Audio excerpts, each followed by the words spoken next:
Dok, ada benjolan kecil di selangkangan. Itu apaan sih, Dok? Bahaya nggak? Nah, Bapak Ibu sekalian, benjolan di selangkangan itu ada banyak macamnya ya. Nanti kita bahas satu-satu ya. Paling sering sebenarnya kelenjar getah bening. Itu bahaya atau tidak? Dengan saya Dr. David, spesialis bedah. Ayo kita bahas. Nah, Bapak Ibu sekalian, umumnya ada 4 macam benjolan di selangkangan. Sebenarnya lebih dari itu, tapi umumnya ada 4. Yang pertama paling sering biasanya adalah kelenjar getah bening. Yang kedua bisa bisul atau abses atau infeksi. Yang ketiga bisa hernia atau turun bro. Dan yang keempat bisa tumor jinak seperti kista atau lipoma. Saya pernah punya pasien, ada ibu-ibu dari Bekasi ya. Itu dia punya lipoma besar sekali di selangkangan. Apakah itu bahaya? Tentu tidak. Tapi itu sangat mengganggu aktivitas ya, karena dia ganjel banget. Nah, sebenarnya nggak perlu saya sebutkan apakah benjolan-benjolannya saya sebut tadi di atas berbahaya atau tidak. Namun, sebenarnya apapun benjolannya, apapun masalahnya, awalnya pasti nggak bahaya. Tapi, kalau kita biarkan, lama-lama pasti menjadi bahaya dan berisiko terjadi komplikasi. Saya ambil contoh misalkan hernia.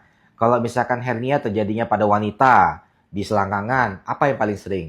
Hernia femoralis. Hernia femoralis itu bisa terjadi yang namanya strangulata atau kejepit. Dan risiko terjadi komplikasi sangat tinggi, sangat besar ya. Lalu misalkan abses. Abses itu kan infeksi, ya nanah isinya di dalam. Otomatis dia akan semakin besar, semakin bengkak, meluas kemana-mana, bisa masuk ke kelamin, bisa masuk ke tempat lain, masuk ke dalam darah. Apa yang terjadi? Sepsis. Apa yang terjadi? Multiple organ failure, sampai dengan amit-amit bisa kematian juga ya. Oke, Dok. Jadi, apapun benjolannya, resiko bahaya tetap ada semua ya?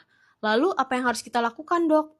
Langkah yang pertama tentu saja berobat ke dokter. Apapun dokternya, mau dokter umum, dokter penyakit dalam, biasanya sih nanti ujung-ujungnya akan dikonsulkan ke dokter bagian bedah ya.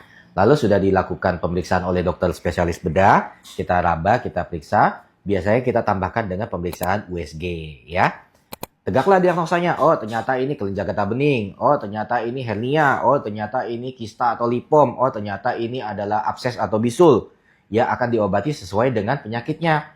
Kalau kelenjar getah bening biasanya kita obatin dulu dengan antibiotik broad spectrum. Kalau gagal baru kita lakukan biopsi ya. Kalau misalkan hernia ya dioperasi, diangkat hernianya ya. Kalau misalkan abses ya dikeluarkan nanahnya. Kalau misalkan lipom atau kista ya diangkat kalau misalkan mengganggu. Nah, jadi Bapak Ibu sekalian sudah saya bahas ya. Kira-kira benjolan di selangkangan itu bahaya atau tidak ya. Mau dia besar, mau dia kecil, mau dia keras, mau dia lembek, mau dia seperti kacang, mau dia seperti bola baseball ya. Apapun itu awalnya pasti nggak bahaya. Namun itu akan beresiko menjadi bahaya dan komplikasi di kemudian hari apabila kita biarkan ya. Kalau punya pengalamannya bisa tulis di kolom komentar. Saya Dr. David, spesialis bedah. Sampai jumpa di video berikutnya. Nah.